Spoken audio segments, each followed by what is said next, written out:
We are underway here for the boys, 14 and 15-year-olds.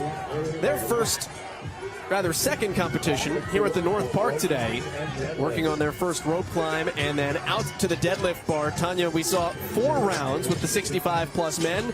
We've upped the difficulty now to a 5th and final round for the teens.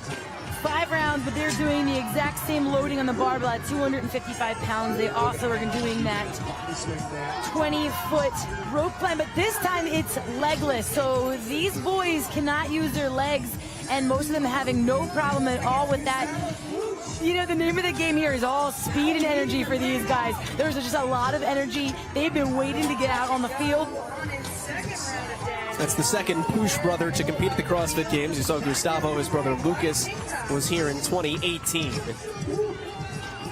Now through Sunday, August 1st, redeem a free pair of NOBULL Performance socks with your purchase over $99. Head to NOBULLProject.com/CrossFit and use the code GAMES at checkout to redeem those socks today.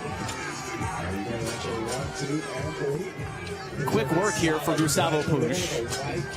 Upper end of the division, he's 15 years old.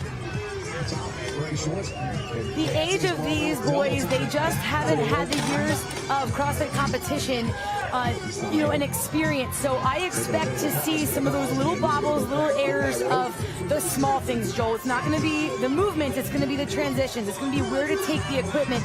Sometimes the energy, the excitement, you can miss those small details that can be really costly. And it was interesting to see Push go with the double kip at the top of the rope there, the Alessandro Pacelli, because it used to be 1 kip to get you to the top. He had to use a second there with the additional height. And that's the thing, if you're not practicing that or your gym doesn't have the height to go that distance, it's maybe something these guys haven't practiced before. Doesn't seem to be giving him much of an issue at all. He is through 4 rounds here in just over 2 minutes. Gustavo Push trying to pick up an event win here at the NOBULL CrossFit Games. And this is a smart, hot second before he goes for this final legless rope climb. One of the keys to the event is commit to your climb when you're ready, and that's just what he's doing here, not rushing it. He knows that the only person behind him is Isaiah Weber. So look in your peripherals, then start climbing. He's still in the lead as long as he doesn't fail. And because that rope climb previous, where he had to use that kit, you know where your fatigue level is at. Going to a pull-out, he's trying, now he's getting the crowd behind him. He's pumped. He's here to play. And this is easy. 5 touch-and-go reps for Gustavo Push. Touch and go and go. He wants some noise here at the North Park. That's an event win in just over 3 minutes, all the way from Sao Paulo, Brazil. That's a competitor right there. He's not shy. Isaiah Weber is right behind him, the second one to these deadlifts. He's at a CrossFit Kinesis, the protege of Kyle Kasperbauer. Former CrossFit Games elite podium finisher, Masters champion Isaiah Weber will come in a distant second, not to the leader, but to the rest of the field. Those 2 guys have smoked everyone else. And he looks very disciplined, very composed. He looks like his coach. Like, dead, straight face, I'm here to win. Here. And there's nobody else deadlifting yet in the 5th and final round, and you've got 2 guys done. What does that tell you? You know, I mean, here's one of those things. For those 2, it gives you a lot of confidence. It gives you a lot of, all right, we know where our place is, and that's exciting for them. For the rest of the field, we get to see now at their ages, mentally, what do they do? Because physically, you're your own box, you're training, you're competing online. This is live. Who can bring their game day face? Who can bring that mental capacity? And it's exhausting before you even get here, all the nerves, all the anticipation. And so sometimes this right here could be the wake-up call for some of them. Did they go too hot? Did they push the first event a little too hard? Or do they just need to find a different speed and a different tempo? Well, and you get no points for winning by more. There's no other heats. This is it. So there are still points to be had. There's still a 3rd place finish out there, and Caden Myers says, give it to me. Regardless of the gap, he's going to get the 3rd place points, and Caden Myers, all the way from the Electric Factory in South Carolina, is done inside 5 minutes.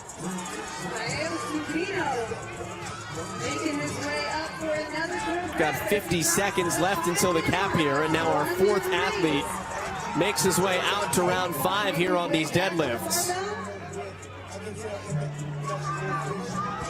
Nice setup, real strong midline using his legs. But that loading is heavy. And Caio Sobinu is done, one of the two brothers, as he races to the finish line. He'll get in under the cap. His younger brother is competing in the 14-15 age group, or excuse me, older brothers in the 16-17 age group this week. 15 seconds left to the cap, a chance to sprint across, but you've got to run. We're going to get some athletes to finish here. And with 5 seconds to spare, we're going to get about half the field inside the cap. That is Nathan Quant, by the way, younger brother of Sam. Gustavo Push, it was all his show. The spotlight was on him from the beginning. He came out like a firecracker, right up that rope. He showed, you know, his wisdom already at such a young age to take a breather before his final rope climb, knowing that the fatigue was setting in on his 4th rope climb. But when he went back to the bar for the 5th time, it was all he could do. He wanted to play the crowd. He knew this was his event. No pressure on him. He's going to eat this up. He hammed it up on the field. Let's see if Gustavo hams it up down with Amanda. I mean, you liked that celebration, right? Like, you were really enjoying that moment, and good for you. You talked to me just a moment ago about the rope climbs. Tell me about what technique you studied before today. Yeah, so about yesterday, I learned from my coach, Bernardo, a new way to go down like a firefighter. So I put in practice this now, and it was really good.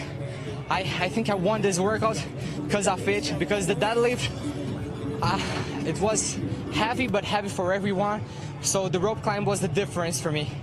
Yeah. Looking ahead to the rest of the competition and just being here at the CrossFit Games, what is this like for you? It's crazy. It's crazy being the CrossFit Games. Winning workouts is more crazy than that, you know. So I'm really happy. I'm really proud of me because I trained a lot to come here. So that's it. Thank you. E tamo junto, família. Thank you. Thank you so much. 5 rounds for time. And some of these ladies have been waiting 2 years to get out here on the competition floor since there was no teen division last year. But they will do one legless rope climb to that 20-foot target, and then their 5 deadlifts will be 175 pounds for the 14 and 15 age division girls. There were no CrossFit Games for the ladies of this age a year ago, but Olivia Kerstetter in lane 10 did win the Elite Teen Throwdown, which kind of served as the substitute up at the Pitt Fitness Ranch in Michigan. So she comes in as the presumptive favorite here at her CrossFit Games debut as a 15-year-old there in lane 10. Lanes 11 through 20 for these athletes. A couple other interesting names to watch. We'll get to in a moment because we only have 10 athletes in this heat. I got ahead of myself. 30 seconds. For these athletes, you know, at this age, getting to compete side by side, you get to see in the live competition the mental capacity for some of these younger athletes, and it's impressive to see how some of them compete. But they're training with athletes who have prior games experience, and there's a lot of wisdom that you can glean from athletes that have been on the competition floor, and that confidence of knowing you have people that support you in your ring. And you know, I think for some of these ladies to know that you have a team behind you, they feel confident with their abilities here. Going out for a legless rope climb at their age is just so impressive to me, being in this sport a really long time and just knowing how far this sport has grown, and to see that some of these girls, this is the only sport that they've known growing up. Live television speaking extemporaneously for like 4 hours. There are 19 athletes here on the floor in event number 2 for the girls 14 to 15 here. And this event is brought to us in part by WIT. Visit wit-fitness.com/CrossFit to shop all the training brands you love. That's wit-fitness.com, wit-fitness.com/CrossFit. About a minute into a 6-minute time-capped event. And your leader in lane 9 is Trista Smith. You can see Olivia Kerstetter was in lane 10 just behind her. Bianca Miller is in the gray on the left side of your screen, also near the front. Miller's taking a very casual pace back to the rope, and that can be smart to make sure her grip is ready. Quick hands is the name of the game if you can avoid going to that kip, but now we're there, and this is those extra 5 feet. It's taxing. The last thing you want to do is get there and have a no rep. She got it. We haven't seen too much failure yet on the legless rope climbs. We haven't seen it become an issue for athletes where they've just run out. Well, it's smart, Joel. They're introducing this move here at the age group, legless 20-foot, and they did 1 rep.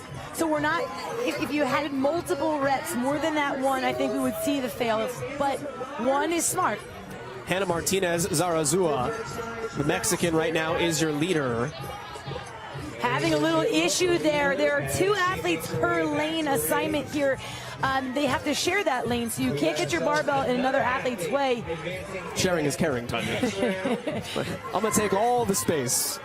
But when you're by yourself and, you know, this is new and you don't have those lane markers, that's costly. But the judge, good on the judge to keep her in her lane. The leaders at this juncture are on their 4th round here of these rope climbs. There are 5 in this event, 6-minute time cap. The more experience you have in competition, you know, the more composed you can feel in situations like this, where you're literally hanging and you're like, what the heck do I do? You don't want to freak out. You want to get there, but there's a time when, that youth of like, can I do it? Can I hang on? And that could be the first devastating failure there for Kiara Silva. You saw her hanging, and then the clamp of her thighs, that begins the no rep. Any use of anything other than your hands. Yeah, but, you know how that feels? You're up that high, you're like, I'm right there. And just that extra kick here now, Bianca Miller trying to make her way up. This is Olivia Kerstetter needing to have a really good event. Not that you want to say that 2 events in, but the run was not her strength. She knew that. She is more of a strength athlete, and here she is. This is a deadlift workout. She is at the front of the pack right now in second. She's coached by Jacob Hepner, who is a veteran to the games. You know, he, I'm sure, instilled any of that confidence and just knowing it's a long competition, 1 event. You know, you have to put it behind you, and you have to play your game and know your abilities. He is a smart coach, and I'm sure they spoke. She's a smart athlete as well. She looks like she has a plan here of how to attack this. Riley Beebe here out of Lexington Park, Maryland, the 14-year-old. So on the younger end of this division, making her CrossFit Games debut right now. She is the leader, and Olivia Kerstetter is well behind her, as is the rest of the field. Riley Beebe is crushing this. And I think the time cap may also become a factor here. So this is an impressive and massive event win in event number 2. For Riley Beebe, she wins in 4:30 unofficially. Kerstetter right behind her out of Cobra Command. And again, your presumptive favorite first in the online qualifier coming in. And the second Kerstetter to compete at the CrossFit Games behind her sister Ellie. She finishes in second, but almost 20 seconds off that initial pace. And now there is no one else in the rearview mirror. And so here's what we're seeing. You know, you come out hot and we see some names really fast to the bar, fast on their first rope climb, on their legless, but it's the compounding effect of all the pulling and that you can't use your legs here at this height. And all you can do is stand and wait until you get some energy back, so you get some of that capacity back in the pool.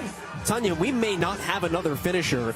If you're BB or Kerstetter right now, what's the mental advantage that you gain, even just in your own mind, looking back at this field and saying, I just crushed it? The confidence that gives you in your abilities and in staying in your lane. Neither one of them were first, but knowing that can happen in any other event going forward, you know to play your game. Go with what you know your abilities are, do the best you can, because this is absolutely possible in any other event as well. This is Emily Meyer on your screen out of Terre Haute, Indiana, and she was getting there and then just had to clamp down. It looked like she was about to edge in front of the pack and maybe get through the rope climb.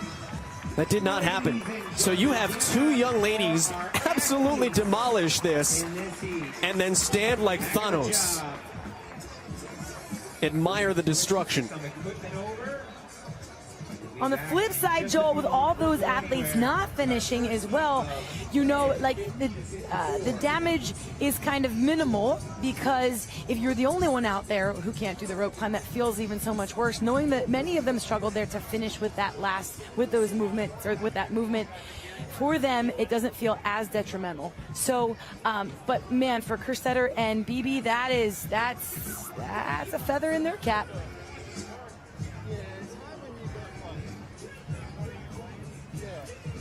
So Kerstetter and BB are the two to finish here for the girls 14 and 15 age bracket.